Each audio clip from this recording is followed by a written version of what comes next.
give a brief introduction to the background of Buddhism as it emerged as a system of philosophy and also a way of life, a spiritual way of life. Now, as I mentioned in the last session, Buddhist philosophy had two phases of evolution, developments. First one, just after Buddha's passing away, there was the first Buddhist council in which some of the surviving disciples of Buddha, they recalled Buddha's original teachings. And of course, this Buddhist council, there are different versions, but most scholars agree, at least one of the most well accepted school of thought says that this Buddhist council took place in Rajagriha, which actually was close to the capital of the Magadha Empire in today's Bihar, state of Bihar. And it was presided over by a great disciple of Buddha, Mahakashyapa. And then there was the second Buddhist council in 383 BC, and then the third one at the time of the great Emperor Ashoka. Is one of the greatest names in the history of Buddhist religious tradition. The fourth one was in the 1st century AD, and then the fifth one 1871, and the sixth one in the middle of the last century, 20th century, 1954 to 56 in Burma. Now here's something very interesting about one name that I mentioned just now, that is the name of the great king, Emperor Ashoka. That tells you something about the transition of Buddhism from a denomination within the fold of Hinduism into a distinct religious identity, the transition. Now, when you try to see the difference and the connection or relationship between Hinduism and Buddhism, there are two different views. When Buddhism began to spread outside Indian subcontinent, it absorbed many of the cultural, social, anthropological elements of the culture, tradition, and ways of life of the country where it began to spread. For example, Tibet, China, then later on in Japan and other places, So Buddhism began to take various manifestations, adopting, accepting, and accommodating, observing many of the cultural elements of these new countries and new cultures and nation states where it began to spread. That's one of the reasons why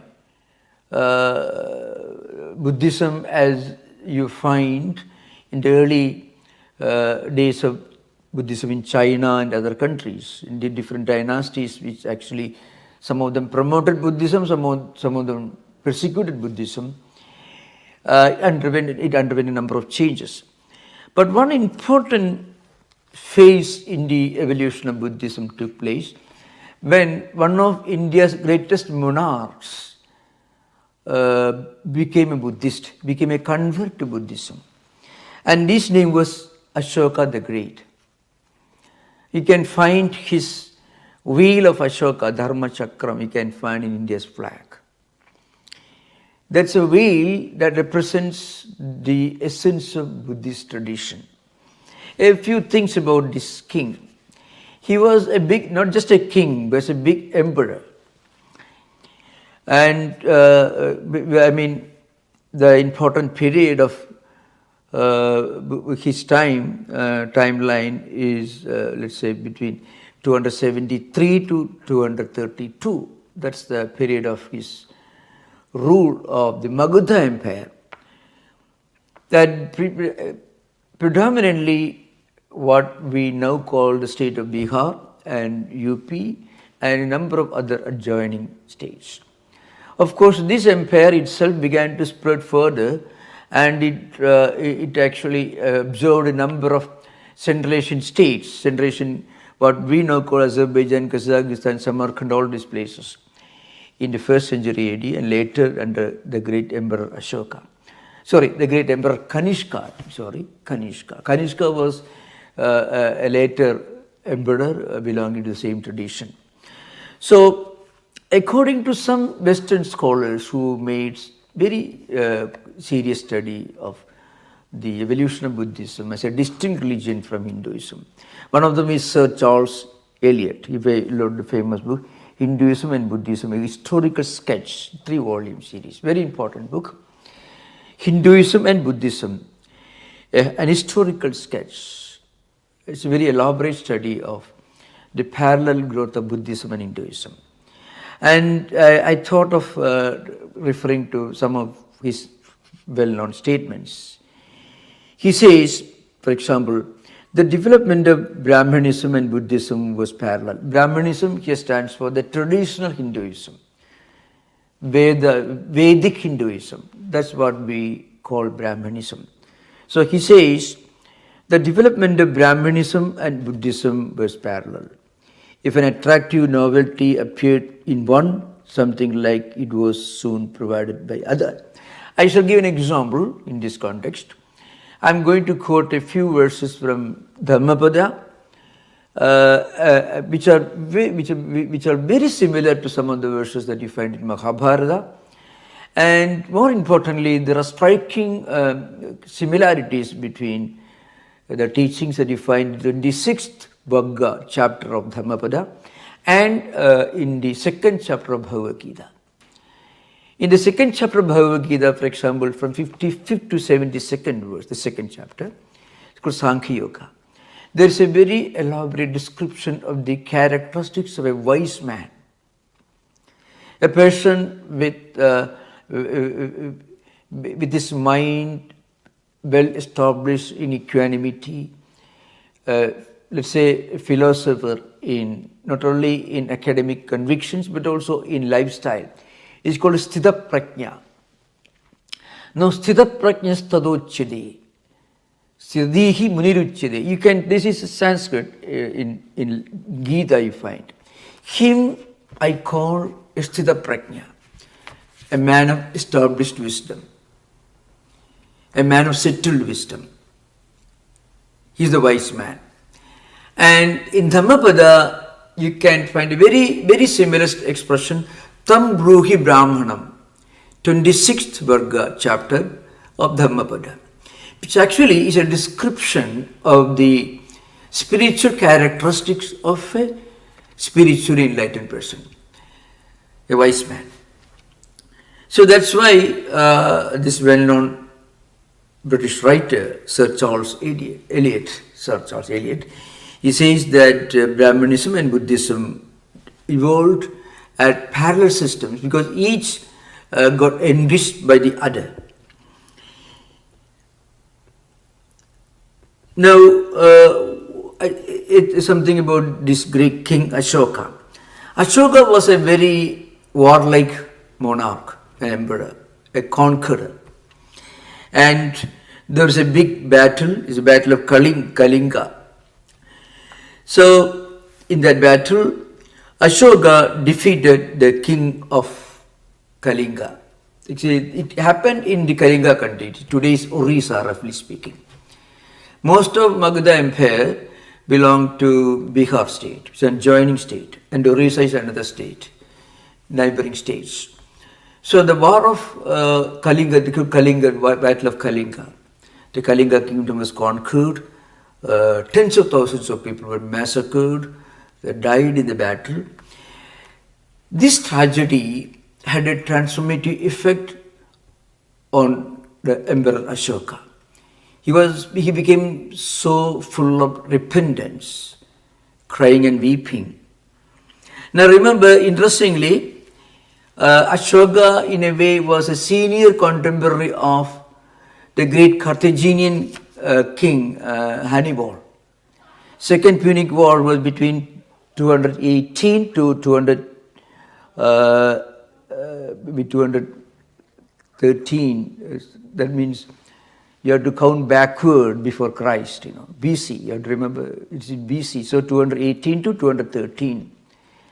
The important period of the war between Carthage and Hannibal. In the Second Punic War, Hannibal had 4 great victories: Battle of Cannae, Battle of Lake Trasimene, and I don't have to go through those details, not very interesting stories, which actually had a devastating effect on Roman Empire. Rome was almost completely crushed by Hannibal. Eventually, Sippo Africanus gathered forces and slowly, through some strategy or other, could manage to defeat Hannibal by delaying the battle. And finally, Carthaginians themselves betrayed Hannibal, so committed suicide. That's how Second Punic Wars came to an end, with the complete destruction of Carthage. But that did not have any spiritual transformative effect on the Roman emperor or Roman soldiers. But the Battle of Kalinga is an important event in the history of Buddhism, because Buddhism became a national religion when King Ashoka, the Emperor Ashoka himself, became a convert to Buddhism, and Buddhism was made the national religion of Magadha Empire. This is a very important event. So this Ashoka himself became a kind of evangelist who did his best to spread Buddhism outside India. Now about the history of Buddhist councils, perhaps that also is an important thing. In Buddhist councils, they discussed various teachings of Buddha, and some of the great monks who remembered Buddha's original teachings. Buddha mostly preached in Prakrit. Pali was the script, the language in which Dhammapada was written. It's the language of the common people. Before Buddha, or maybe the great scholars of his time, his contemporaries, mostly preached and wrote in Sanskrit. But Buddha spoke in the language of the common people. So he used the vernacular form, an unrefined form of Sanskrit called Prakrit. Now, a few things about Buddhist philosophy. This is also very important. As I mentioned, these original teachings of Buddha, recollected by the monks in the first Buddhist council, presided over by Mahakashyapa. All these teachings were recorded in Pali language, and they came to be known as Tripitakas, 3 baskets: Sutta Pitaka, Vinaya Pitaka, and Abhidhamma Pitaka, of which Dhammapada belongs to Sutta Pitaka. These original Pali teachings became the foundation of Hinayana religion, Theravada, mostly prevalent in countries like Sri Lanka, Burma. Some of these countries preserve, some other Far Eastern countries, they preserve the Theravada Buddhism, it's called Hinayana, the more traditional or orthodox kind of Buddhism based on Pali canonical literature. Vipassana, mindfulness, all different contributions of this tradition. Of course, Mahayana also accepts so many different meditative techniques. Now, after Buddha's passing away from 2nd century AD onwards, 4 distinct schools of Buddhism developed within India: Shunyavada, Vijnanavada, Sautrantika, and Vaibhashika. Shunyavada was taught by Nagarjuna, and the most important textbook, the Bible of Shunyavada, is called Madhyamika Karika, sometimes called the Mula Madhyama Shastram, it is called. And he propounded this idea that the ultimate reality is Shunya. For example, in the Madhyamika Karika, he says, I'm just quoting a verse. Aprahinam asampraptam anuchinnam ashashudam aniruddham anutpannam edat nirvanam uchyate. So what is nirvana? What is the nature of supreme enlightenment? So it is an experience. So an experience can never be explained. So it is called shunyam. Somebody can ask this question, how can shunya be an absolute reality? The problem is, shunya is unfortunately translated into its English equivalent, nothingness or the great emptiness. But there is always a problem of language. The absolute reality tells you that there is nothing in this world which is permanent. So that realization is actually the highest spiritual goal, which is the Paramarthika Satta in Shunyavada tradition.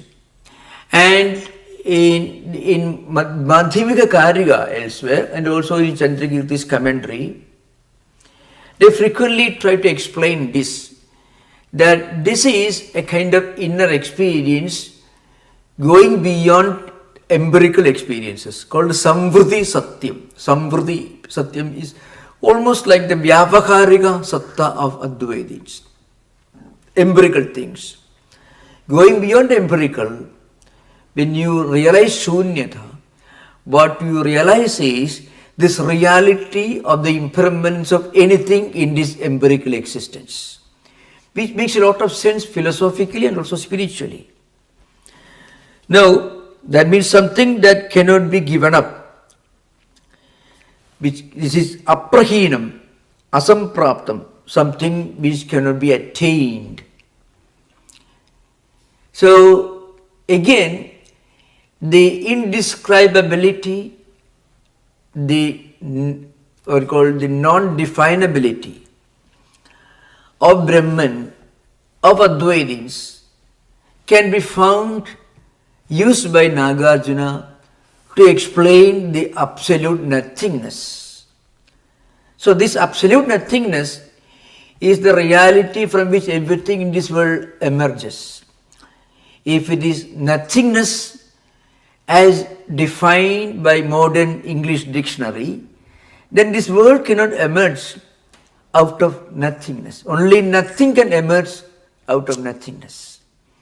So Shunyata in real experience implies the absence of anything in this world which is absolutely real. And if you're talking about the relative reality, then Nagarjuna will tell you it is Samvrti Satya. Samvrti Satya is the term used by Nagarjuna to indicate what Advaitins call empirical reality or our empirical experiences, which should be transcended to realize absolute reality, which is Shunyata. Now, in Chandrakirti's commentary and elsewhere in some of the Madhyamika commentaries, there is this description. Suppose you have a stomach problem, you eat a root or some kind of a medicine, maybe, many of the Buddhists were great scholars in Ayurveda, in Indian school of medicine, and also in Sanskrit grammar. And some of them also made great contribution to yoga literature, some of the yoga commentaries. So they give this example. Suppose you have a problem with your stomach, you take a medicine, and if that medicine, it can some kind of a root which they used to take in those days, the root cannot remain undigested in your system. It also should be emptied from the stomach. Like that, even the so-called definition of the word shunya itself should be transcended to really understand what shunya actually implies. We can remember the shunya is emptiness, but that emptiness is something to be experienced. To experience that, you have to go beyond the word shunya. Because if you define shunya as shunya, it is not shunya actually. So what it means is the absolute reality is beyond description. And in some context, which I'm going to quote in the next sessions, in the Madhyamika text, Nagarjuna uses words which are very similar to expressions used by a great Advaita philosopher who came 300 years, maybe 200 years after Nagarjuna. His name was Gaudapada, who wrote Gaudapada Kariga, which is also known as Mandukya Kariga. Kariga means a commentary in verses. It's a commentary written on Mandukya Upanishad, which has got only 12 verses. Mandukya Kariga has got only 215 verses. So, you can find similar expressions, each running parallel to the other. In both Madhyamika Kariga of Nagarjuna, which is a Bible of Shunyavada, and also Mandukya Kariga of Gaudapada Acharya, is an important book belonging to pre-Shankarite period on Advaita. So, again, he says, Sarro Velambho Pasarma, Prapancho Pasama Shivaha, Na Kuchit Kasyachit Kaschit Dharmo Buddhena Deshidaka. So what he says is, Sarvo Velambho Pasama, that is truth, the origin and end. The absolute reality is beyond all this. It is Prapancho Pasama, and the word Shiva is used. Shiva, used by Nagarjuna. So Shiva means actually something auspicious. That's the real meaning of Shiva. It is not the name of a deity in this verse. Shiva is a word used to call anything which is auspicious, which brings prosperity, auspiciousness, beauty, everything that is wonderful in this world. So, this absolute reality is beyond origin, end, or existence, beyond all sankalpas. Na kochit kasyachit kaschit dharmo buddhena desidaka. So, Buddha did not teach this to anyone. So, he says something, of course, there is an indication. You have to read the commentary, later on we'll explain. He says Buddha did not say anything with regard to the absolute reality, with the nature of absolute reality, except that he kept quiet, he became silent by talking about the absolute reality. I mentioned this earlier, Buddha was not very much interested in metaphysics or ontology. He was more interested in what we call humanistic pragmatic values. So this is one of the idealistic schools of Buddhism which emerged in the later phase of the evolution of Buddhism.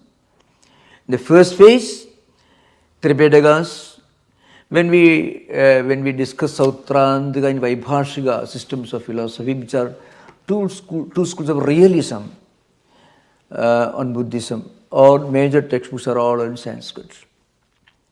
Though the original teachings of Buddha were written down in Pali language, the two schools of realism which emerged later belong to Hinayana system, which had Pali scriptures as the main canon.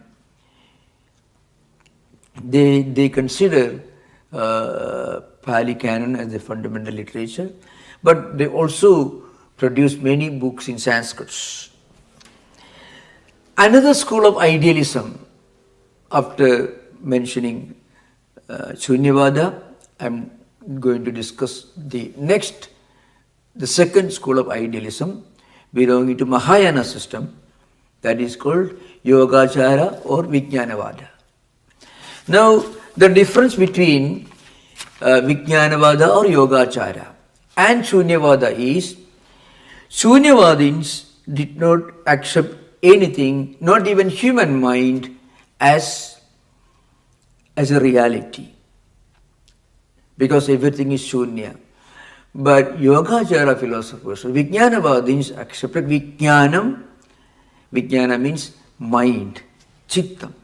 It's a platform on which all the experiences come and go, flash through. It's also called a Yogacara system. Of course, they produce many great thinkers.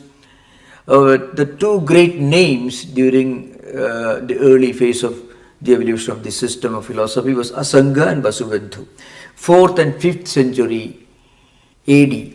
So Nagarjuna belongs, roughly speaking, around 2nd century AD. And Asanga and Vasubandhu, who founded, technically they can be called the founders of Yogacara system, belong to 4th and 5th century AD. They, on the one hand, they accepted Vijnana as a reality, it's called Vijnanavada. But because they did not accept the reality of external world, it is called an idealism. So, in other words, realism, so that is Sautrantika and Vaibhashya schools belonging to Hinayana system, accepts the world of objects as real. There is a difference among them, of course, we are going to discuss later. One school accepts they accept the doctrine, they emphasize the doctrine that external objects can only be inferred, Bahya Anumeyavadinaha they are called. And another school says no, external objects can be experienced by direct perception, Pratyaksha. Bahya Pratyakshavaadinaha, who believe that external objects can be perceived and cognized by direct perception. And according to other school, it's called Bahya Anumeyavadinaha, who tell you that the external things can only be inferred, cannot be directly perceived. Simply little technical, but when we go further, we can ask questions. So according to one of the foundational texts of the early phase of Vijnanavada or Yogacara, it's called Lingavadara Sutra. Supposed to be a discussion. There are different views. They say Langa, that is a discourse between a Buddhist monk and Ravana, the king of Lanka. According to some other schools, it is a discussion between Buddha and a great enlightened seeker. Anyway, Lingavadara Sutra says, Deshemi Shunyada Nityam Shasvaduchhedavarjidam Samsaram Swapnamayakyam Nacha Karma Vinasati. See, Swapnamaya, you can find the same expression in Gaudavada's Mandukya Karika.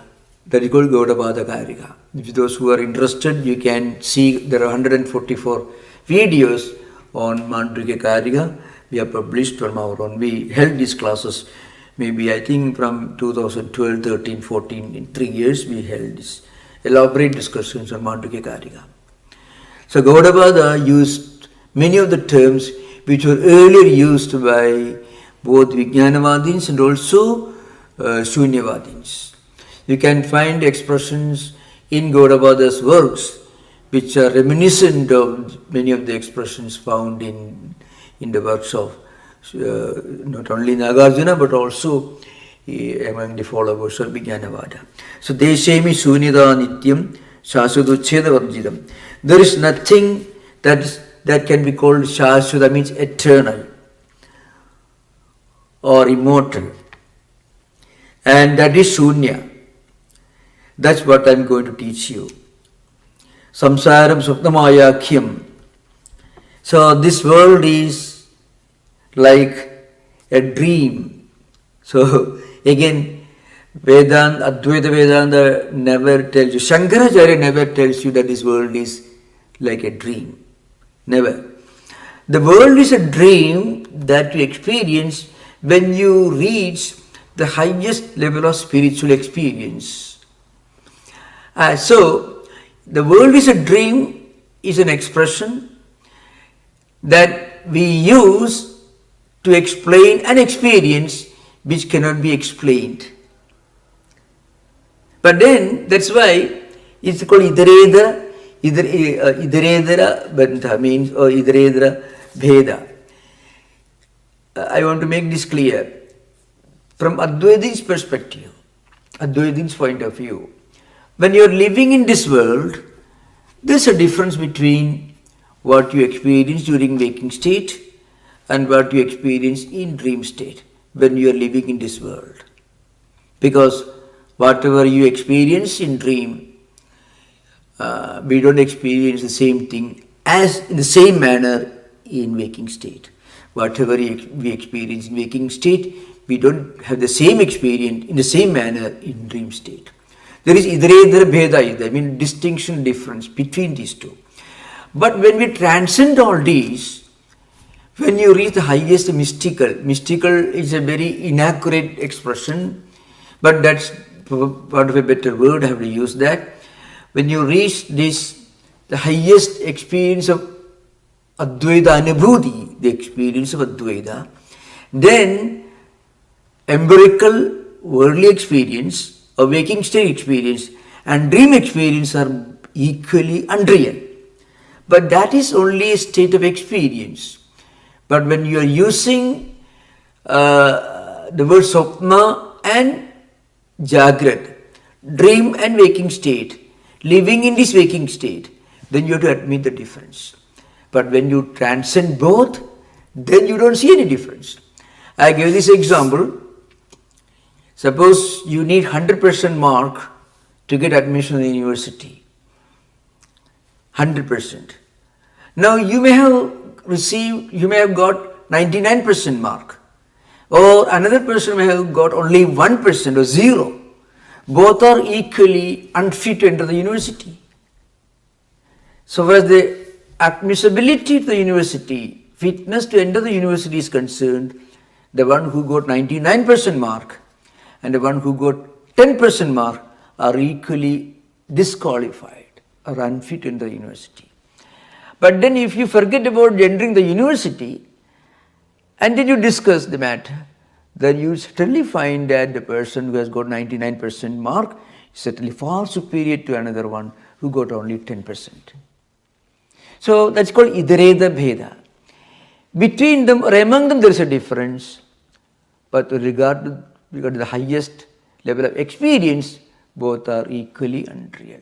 So that's the only sense in which Advaitins can tell you that the world is a dream.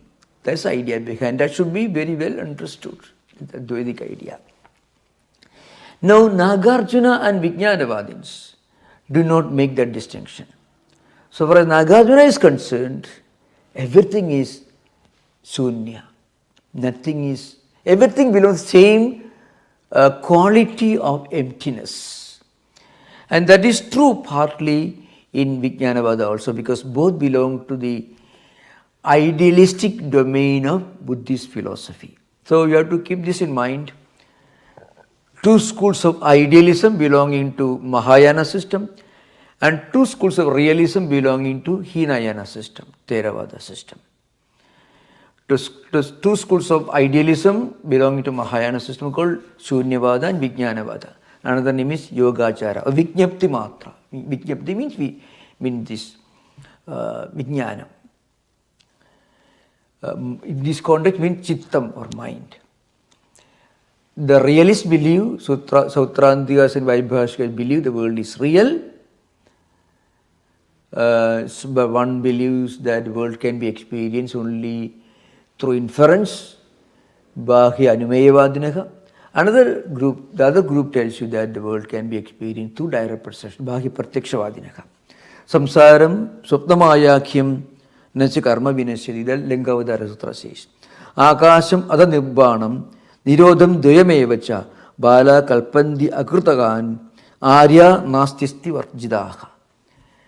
So he says, this world, samsara, swapna mayakhyam, again swapna and maya. In fact, swapna mayakhyam, the word itself, the expression itself we find in Gaudavada's Mandukya Karika. Nacha karma vinashyati. Karma doesn't come to an end because karma produces trishna, clinging to life, again which lead to next life, continuation of the samsara, continuation of these vrittis, vasanas and samskaras, again rebirth, and this transmigration continues unless you develop this Arya, Chattvari Arya Satyani, which again leads to nirvana by practicing eightfold disciplines that we discussed in the last session. Samyak Drishti, Samyak Sankalpa, etc. Akasham Ada Nirvanam Nirodham Dvayamevacha Bala Kalpandya Krutagan Arya Nasti Asti Varjidaka. Nasti Asti Varjidaka means. What it means is, this world was never created. Therefore, you cannot say it exists and you cannot say it doesn't exist. Because the existence, non-existence equation refers only to something which comes into existence at empirical level, exists for some time, then ceases to exist. So, practically you can find, but Vivekananda said in one context, Buddhism took the best philosophy of Vedanta and Buddha gave it a humanistic interpretation without talking much about the highest metaphysical ontological reality. But later Buddhists, who are mostly Sanskrit scholars and Vedantins or Vedic scholars, who endured Buddhist fold in India, they created a system of philosophy which indirectly took Buddhism back to the Upanishads and back to Advaita, so to speak. That's the genius of it. So Martin Luther also brought a revolt against Christianity, but he bathed the child and he threw away the bathwater, and also he threw away the child. But Buddha, on the other hand, he threw away the water, but did not throw away the child. I think that seems to be the most fitting way of finding a parallelism, historically speaking. So these Yogacara philosophers, so Vijnanavadins tell you that Chittam or mind is a reality. All that we see around, all the empirical experiences, all the objects are there, but when our mind connects with all these, we see all these objects. Sarvam Buddhimayam Jagat, that's what word used. Now remember, today whenever you hear some very outlandish, superficial talk, something like everything is in mind, remember it is not Vedanta. They are actually bringing Buddhism. Actually it is Vijnanavada. Remember one thing. You see, it's very interesting. I can't help referring to this trend in modern times. People who got totally confused and they say going beyond mind, everything is in mind, is absolutely wrong from Vedantic standpoint. If you are a Vijnanavadi, it's perfectly okay. But you cannot say this is Vedanta. Everything is not in mind in Vedanta. This is an important point. Sarvam Buddhivayam Jagat. Buddhi here means Chittam or mind. Which is a Vijnanavada philosophy. Now Shankaracharya, the exponent of Advaita philosophy, in Brahmasutra Bhashyas, he accepts some of the views, but he refutes Vijnanavada when Vijnanavadins tell you that this waking state is just like dream. And he gives a reason because in this waking state we see and experience. Dream we don't experience the same manner. So you can find there is a lot of realism in Advaita Vedanta. Study of Buddhism and Advaita Vedanta together will give us a clear idea of the true genius of Advaita. and also the true genius of Buddha. So that's one important point, remember.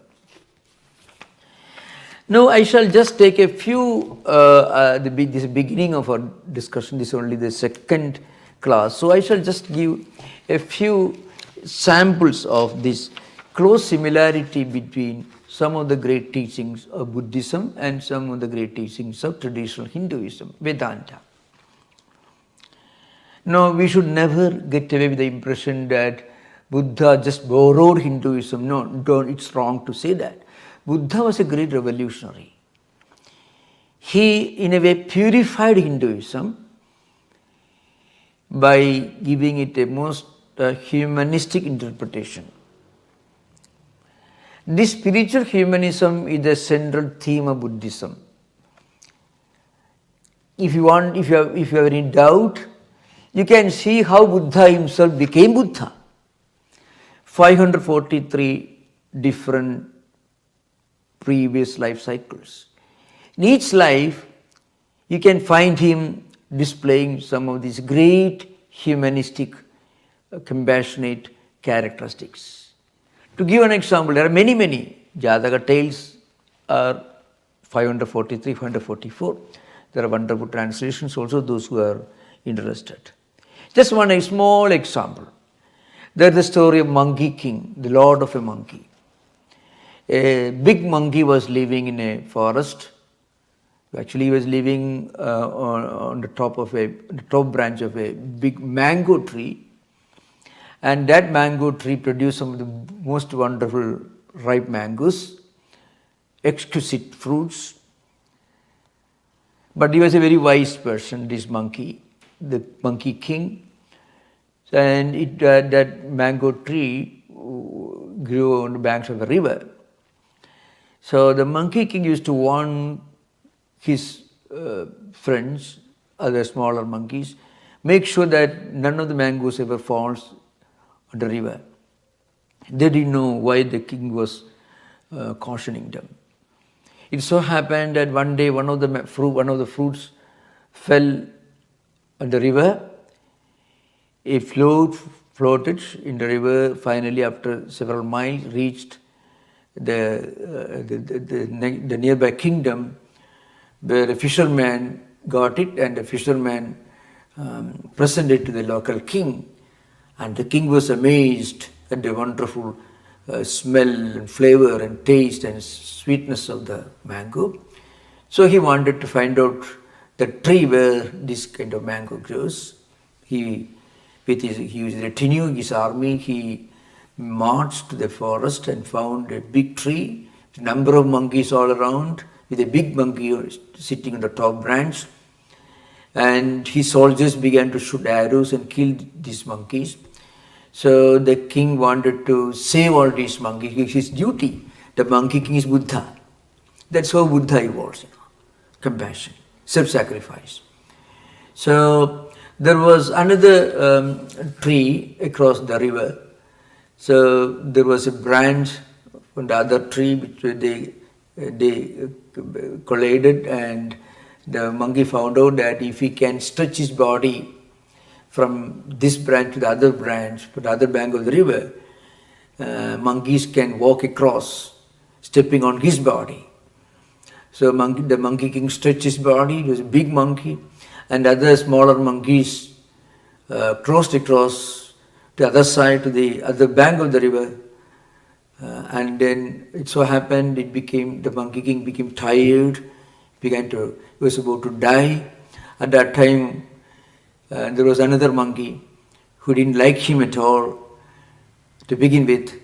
He also crossed the river, and he gave a kick to this Monkey King, and the Monkey King fell in the river. It died. And the king was standing right there watching all this. He became very compassionate, but he could not save the life of the Monkey King.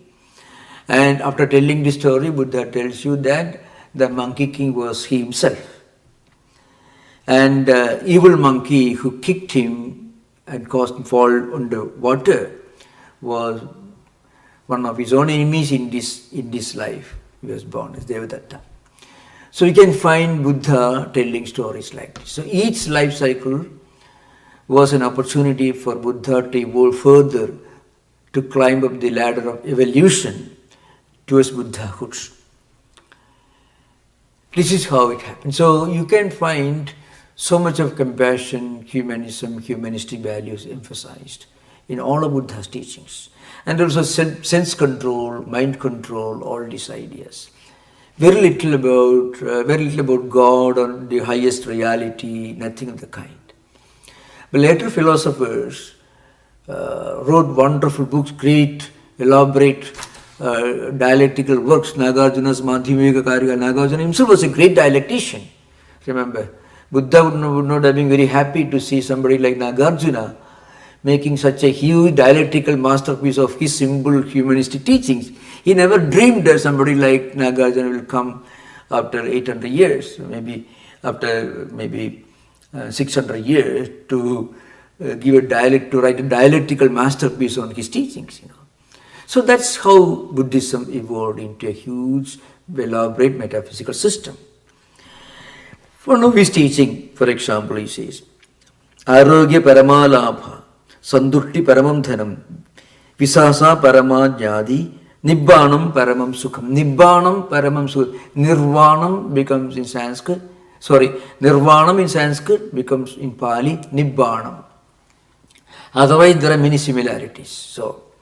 So health is the greatest acquisition, and contentment is the greatest wealth, and self-confidence is the highest, that's best relative, best friend, and nirvana or spiritual enlightenment is a state of the highest joy and experience, and ecstasy.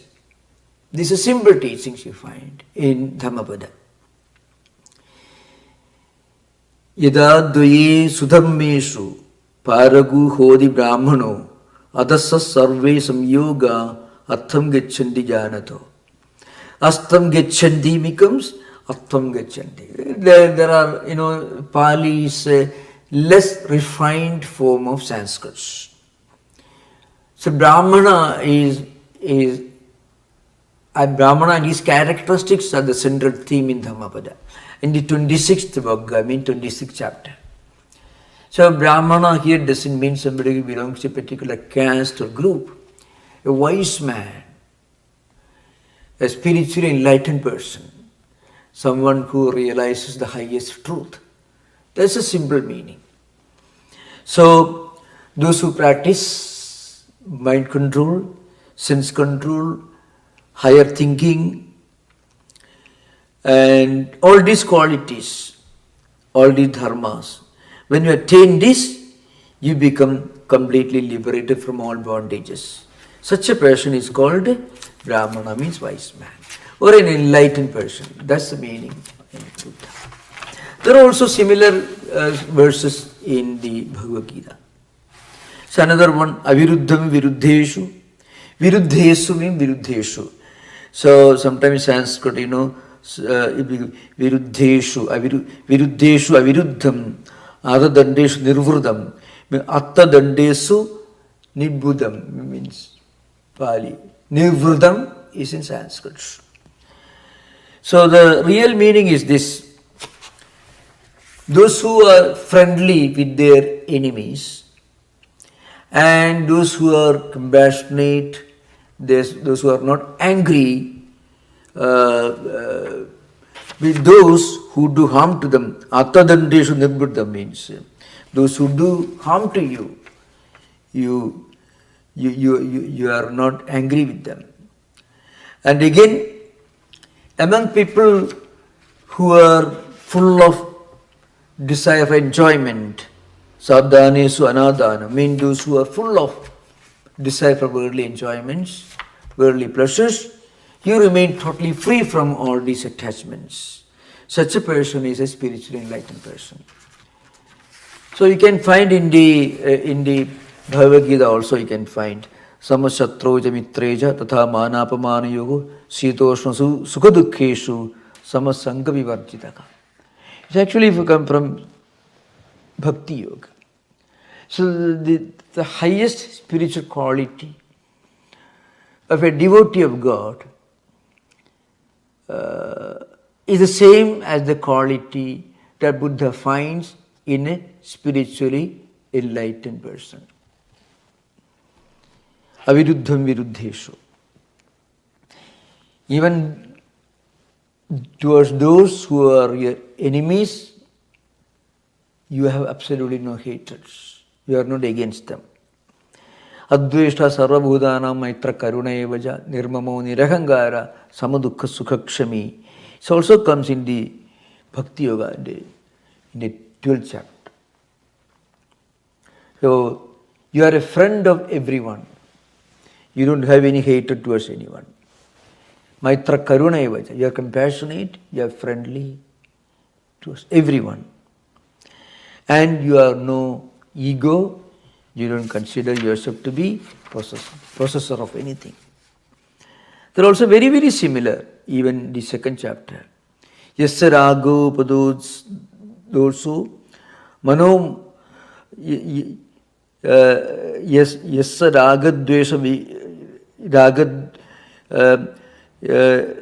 ragadvesha makhocha patito sasaporiva aragaha tamakam bruhi brahmanam. This means yasago chadaso na doso means dosha.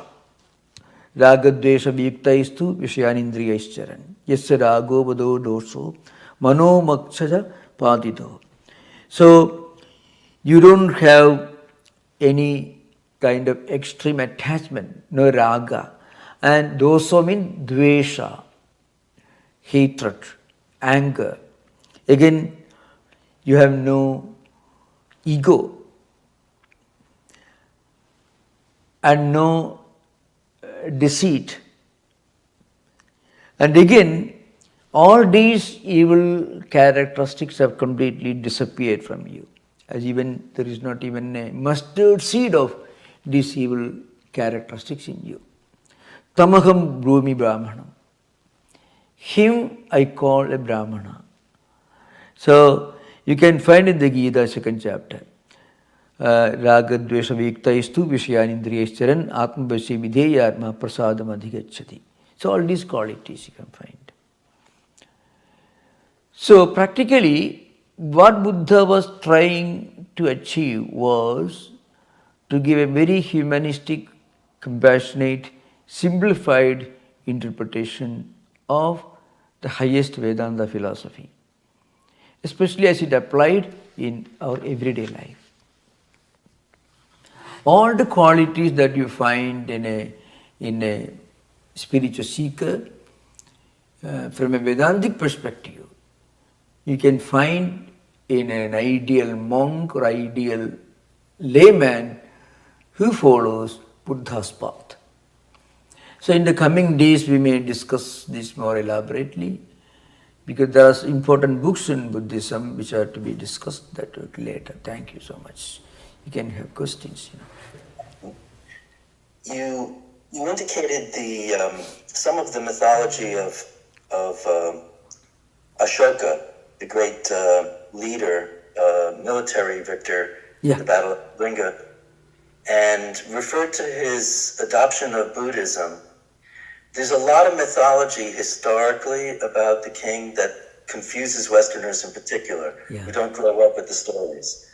And the takeaway that I see is that he combines spiritual leadership with secular leadership, and that much we can confidently say that he offers a direction to the society he's leading through the spiritual leadership that he provided. The rest may be mythology, is that right? No, difficult to believe, because if Ashoka had not become a convert to Buddhism, Buddhism would not have gone beyond the immediate geographical region of northern states. Buddhism had not become a widespread tradition. It had not gone beyond the Vindhyas, the ranges of India, in the middle of India. It had not even spread in South India before Ashoka's conversion. Of course, Ashoka was a great evangelist. He was a great missionary.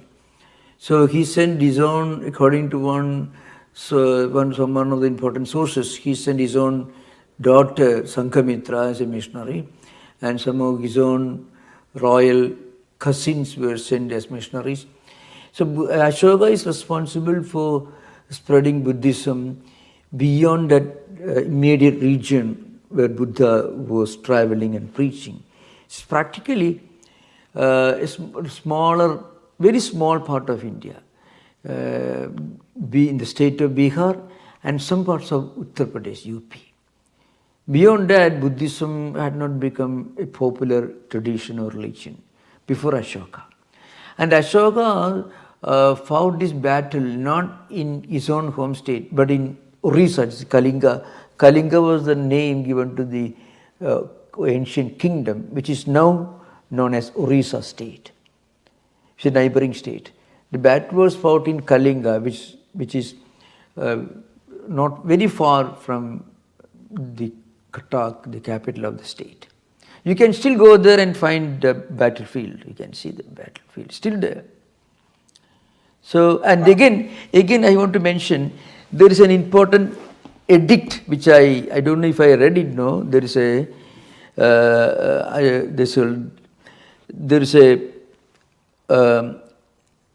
what is called the Pillar Edict 6, where he says, 12 years after my coronation, I ordered edicts of Dharma to be inscribed for the welfare and happiness of its people, in order that they might give up their former ways of life and grow in Dharma in particular respects set forth. So this is found in the Ashokan pillar, edict number 6. So as he put up edicts, granite pillars, stone pillars in different parts of the country. So, and he says, since I am convinced that the welfare and happiness of the people will be achieved only in this way, I consider how I may bring happiness to the people, not only to relatives of mine or residents of my capital city, but also to those who are far removed from me.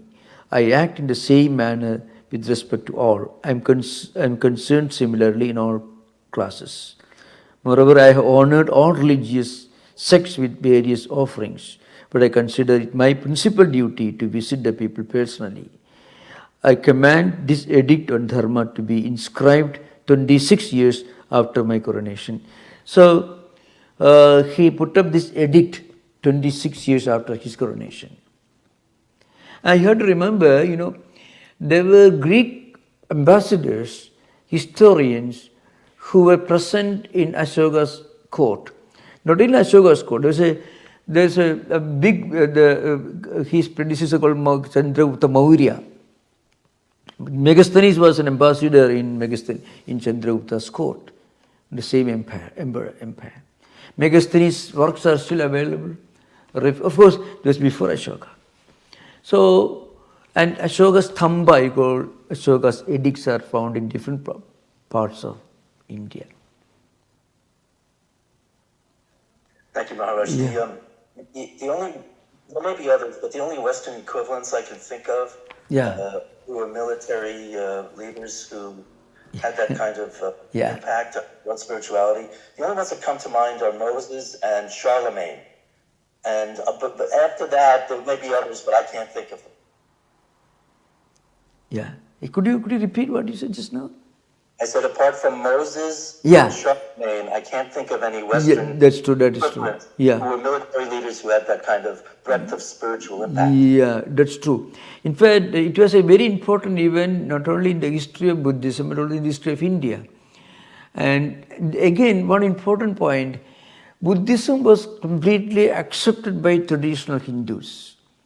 So if Buddhism disappeared eventually in India, it was because it was so fully accepted, and Buddha was himself observed as an incarnation of God in traditional Hinduism. This is something very interesting. It's not that it disappeared. Buddhism as a separate religious tradition lost its separate identity, not because it was wrong, but because it was considered to be a great enriching factor, which enriched and made Hinduism more dynamic. This is a very, you can imagine, for example, the papal authority in Rome inviting Martin Luther to Rome and making him a divine, canonizing him. Of course, he did not accept, he completely gave up the whole concept of canonization. But still, can you imagine, though he rejected it, Buddha did not formally accept the authority of the Vedas, which is the foundation of Hinduism. But Hindus, what they did, Hinduism, what it did, it absorbed Buddha as a great spiritual person within Hinduism, almost like the traditional Judaism accepting Christ as one of the Hebrew prophets, like Elijah or like Moses himself. What would have happened? Of course, it would have happened, but for Roman Empire. That's a different thing, historically speaking. If you read about Constantine's conversion and Christianity became more Romanized than Romans became Christianized. It's a different story. So what I mean to say, Buddha himself was accepted. You see, Shankaracharya in his work, Buddhasya Paramartha Darshinaha. So Paramartha is it's an adjective is used. The one who has seen the supreme truth. Buddha is described as the one who has seen supreme truth in the Mandvikarya Bhashya. Buddhasya Paramartha Darshinaha. Buddha, the one who has seen and experienced the ultimate truth. So that's a very important point to remember. I think it's a different kind of Hinduism failed in this genius of observing people. Many Greeks came, many Central Asians came.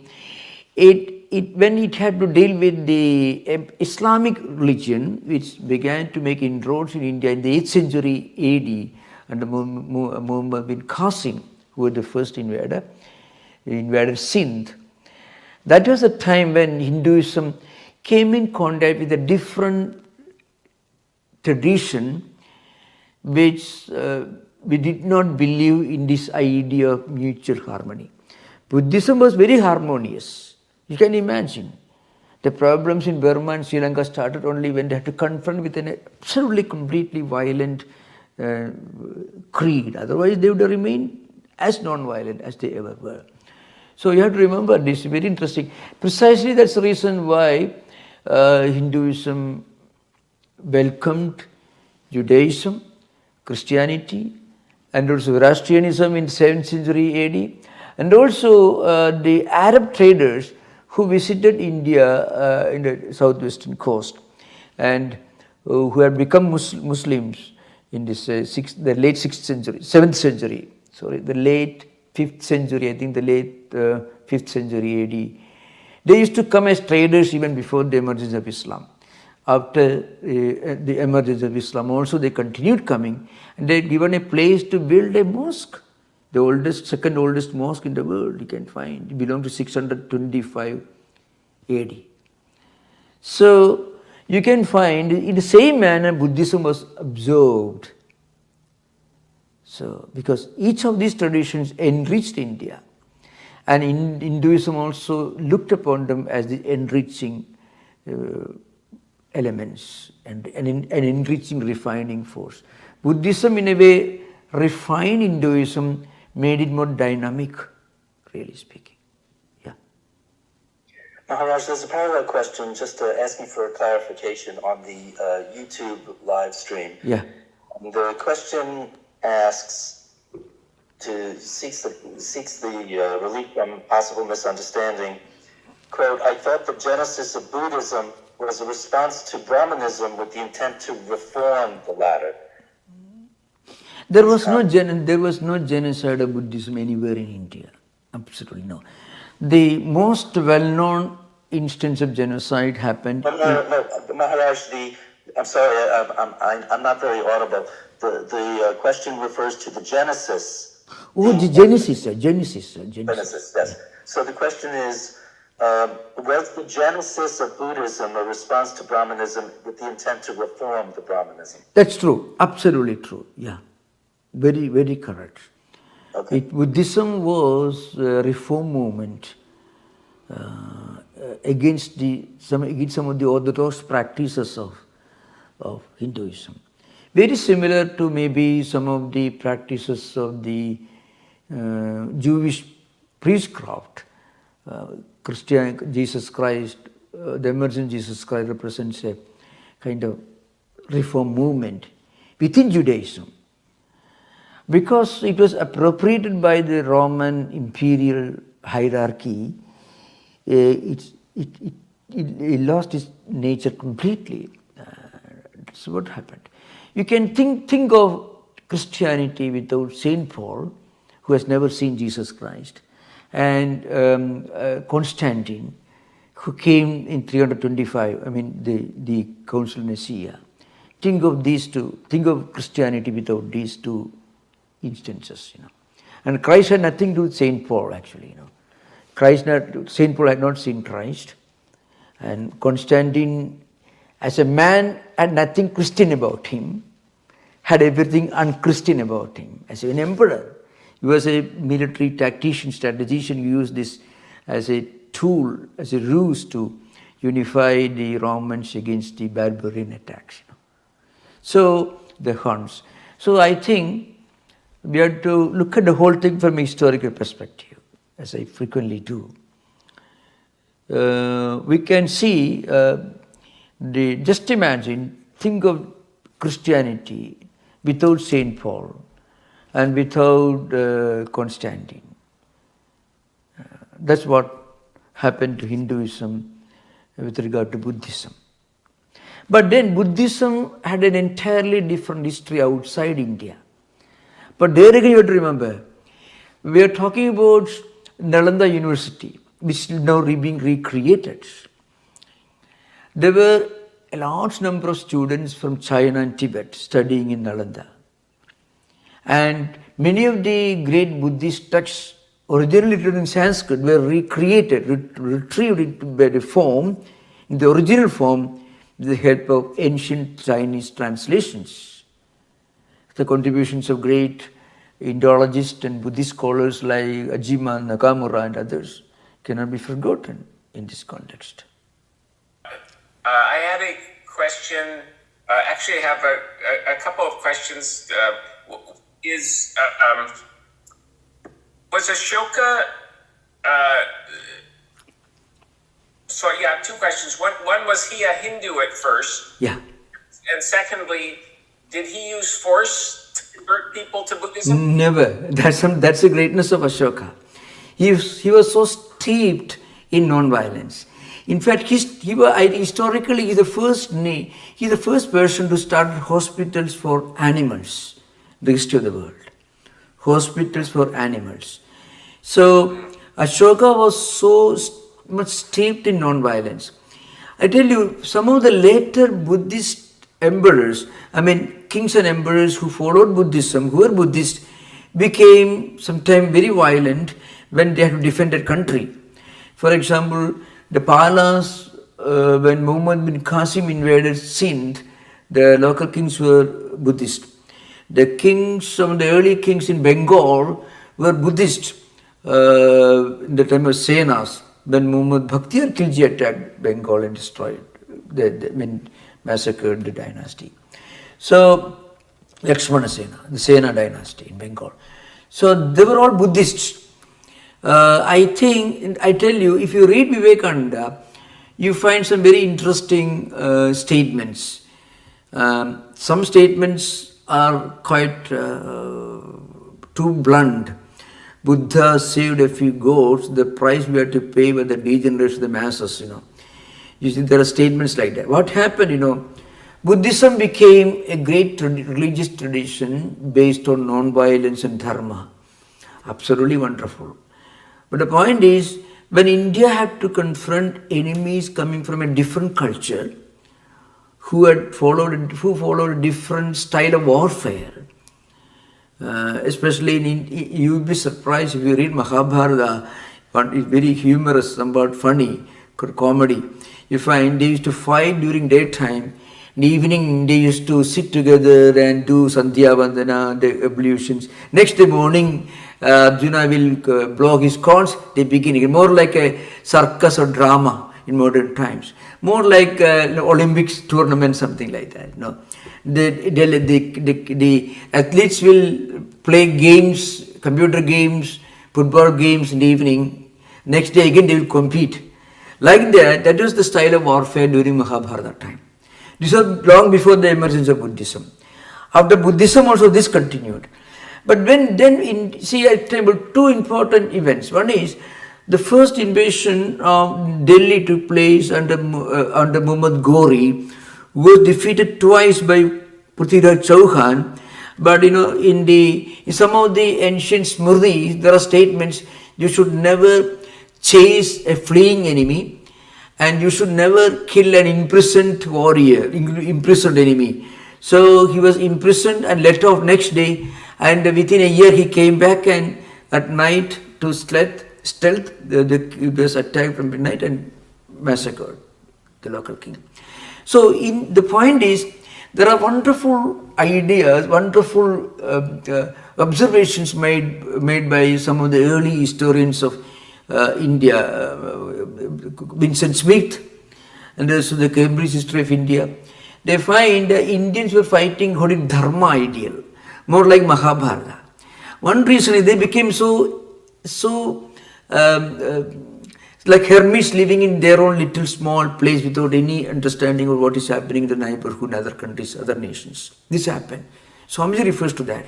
So they became totally oblivious of what is happening. New forms of warfare, the role of cavalry in modern warfare. Indians were still depending upon the huge number of elephants, which were actually liability in any warfare, because a huge collection of a number of elephants will be a liability against a well-trained cavalry of especially Arabian and Persian horses. So became in many of the Indian army with huge elephant became a cannon fodder behind well-trained. This Alexander's, there was a great Pyrrho. Pyrrho was a great historian who accompanied Alexander in his. He makes these statements. The bravery and courage is there, but then the Indians depended so much on elephants, which became a liability. Elephants, if they shoot an arrow at an elephant, it will turn back and it will trample over its own soldiers. This happened very often in battlefield. So Indians sometimes were not very modern, not very much alert about what is happening around. This is what happens here. Okay. This is a different area of study, which is not within our scope. But one thing is that Buddhism was a wonderful spiritual movement which did a great service to Hinduism, made it more dynamic, and also focused on some of the problems of society, Hindu society, casteism. For example, a large number of people were not allowed to wear arms because they belong to lower caste. This sort of classification of society, social injustices, all these, some of these problems were exposed, and there were reform movements ever since Buddha's advent. Okay, thank you. So Swami, the others, then it sounds like the major difference between Ashoka and Constantine was Constantine used violence to convert to Christianity, whereas Ashoka did not. No, Ashoka never. There was no compulsion on anyone to become Buddhists. No compulsion. Absolutely no. We didn't even heard of Buddhists ever using violence to convert anyone. No. Okay. Thank you, Swami. Yeah, thank you. Thank you, David. May I tell you something interesting? The early Christians who came to Kerala in the 1st century AD, they also were totally non-evangelical and non-proselytizing. You find there are still remnants of that society, totally non-proselytizing and non-evangelical. They don't go about preaching, they don't go about converting anyone, they do that. So ancient, we absorbed some of these great values of ancient India. Okay, thank you. So Swami, what you're saying is interesting, that Christianity, if you leave out St. Paul and Constantine, Christianity is almost like Buddhism. Precisely, it could have become like Buddhism, Yeah, because Christ, the language used by Christ is slightly more compassionate and less. I don't want to say the language of Elijah and language of Christ. Two different contrasting examples. Elijah is very uncompromising style of conversation, and Christ was all forgiving, compassion. But belonging to the same Hebraic prophetic tradition, but there was a need for a more humane approach that you find in Christ. Yeah. Good evening, Swamiji. Good evening, yeah. I'd like to talk about Buddhist meditation. Yeah. We know that the Buddha gave us the Eightfold Path. And we know that today we have different types of Buddhist meditation. Yeah. We have Vipassana, we have mindfulness, and many different types of Buddhist techniques of meditation. I was wondering how those would contrast with the type of meditation that Vedanta teaches. And maybe you could talk a little bit more about Buddhist meditation. Yeah. The overall psychological effect of the meditative practices on Buddhism and Vedanta are the same. But there is one difference. In Buddhist meditation, the ultimate goal is to keep the mind in a state of total equilibrium, non-attachment and awareness. You are aware of it, you are totally free from any kind of entanglement, non-attachment. In Vedantic meditation, you want to transcend all these. When you reach this level of total awareness and total non-entanglement, detachment, what happens is you realize one supreme truth about your true nature. Now, it is put in that language. So what is nirvana is explained in Buddhism. So when you attain nirvana, you are getting liberation, enlightenment. So you are getting out of something and you are getting something. You are attaining something. What do you attain? Nirvana. And what is the nirvana? You realize the truth that everything in this world is impermanent. Vedanta points out there is something which is not impermanent. And that something is you yourself. Not the body-mind complex, but something that is present in you, present everywhere. In Buddhism, that point is not mentioned. So, who attains nirvana, who gets this blissful experience, which is the effect of nirvana, that is not clearly defined. When we discuss this, later, when we will be discussing Vipassana, we will be discussing Satipatthana Sutta. It's an important text of mindfulness, Buddha's discourse. At that time, we will discuss the idea. Okay? Thank you. Om Shanti Shanti Shanti Harihi Om Tat Sat Sri Ramakrishna Arpanamastu